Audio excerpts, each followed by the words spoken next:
রাজধানীর আদ্দিন হাসপাতালে নবজাতকের মৃত্যুর রেশ না কাটতে এবার চট্টগ্রামে শিশুকে ভুল চিকিৎসার অভিযোগ।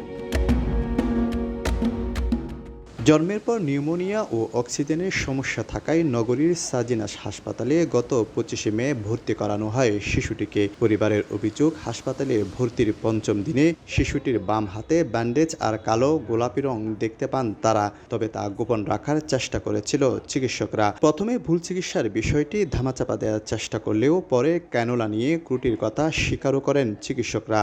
আসলে একদিন বা এই 4 দিনের মাথায় এই হাড়টা কিন্তু এই অবস্থা হয় না। সেলুলাইট হয়ে যে কালো হয়ে যাওয়া বা গ্যাংগ্রিনে চলে যাওয়া, এটা নিশ্চয়ই কয়েকদিনের একটা যেটাতে ওরা ট্রিটমেন্টটা ঠিকভাবে করে নাই। ওদের ট্রিটমেন্টে অনেক ঘাটতি ছিল। ওর ডাক্তার আনোয়ার স্যারের আন্ডারে আমার বাচ্চাটা ছিলেন। ডাক্তার আনোয়ার স্যারের তত্ত্বাবধানটা ঠিক ছিল না, ডিউটিরত ডাক্তারদের অবহেলা ছিল। সন্তানের অবস্থা খারাপের দিকে গেলে উন্নত চিকিৎসার জন্য তড়িঘড়ি করে ঢাকার ইবনে সিনা এবং পরে এবারকেয়ার হাসপাতালে ভর্তি করা হয়। চিকিৎসক জানান, হাতে পচন ও ইনফেকশন হওয়ায় কাটতে হবে হাত। সন্তান বেঁচে থাকবে সেই আশায় অপারেশনে সম্মতিও দেয় পরিবার। 3 জুন কাটা হয় ফুটফুটে নবজাতকের তুলতুলে হাতটি। তারপরও বাঁচানো গেল না ছোট্ট শিশুটিকে। পরের দিন পুরো শরীরে ইনফেকশন ছড়িয়ে মৃত্যু হয় তার। অবশ্যই ভুল চিকিৎসা হয়েছে। আজকে ভুল চিকিৎসা হয়েছে বলেই আমি আমার বাসার মধ্যে বাচ্চারা আরও 2টা বাচ্চা আছে, আমার ওয়াইফ, আমার আত্মীয়স্বজন সবাই আমরা এটা নিয়ে খুব মর্মাহত। কেন এই বাচ্চা আসছে, স্বাভাবিক মৃত্যু হলে আমি জিনিসটা মেনে নিতাম।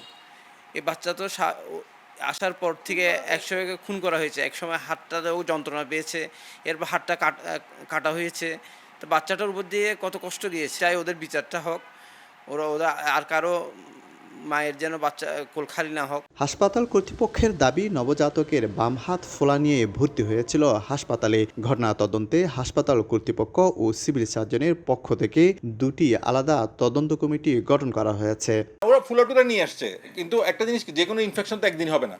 ইনফেকশন, আমার ডক্টর যেটা বললেন যে যে কোনো একটা ইনফেকশন করতে হলে অন্তত সময় লাগে, ওই সময়টাই পরবর্তীতে ইনফেকশনটা আসে ওইখান। আমাদের ডক্টরদের যেটা মতামত হচ্ছে কি, আমরা যে হাতটা ওই ইনফেকশন নিয়ে এসেছিল, আমরা সেই হাতে কোনো কাজই করিনি, আমরা করেছি অন্য জায়গায়, বললাম না, পায়ে এবং ডান হাতে।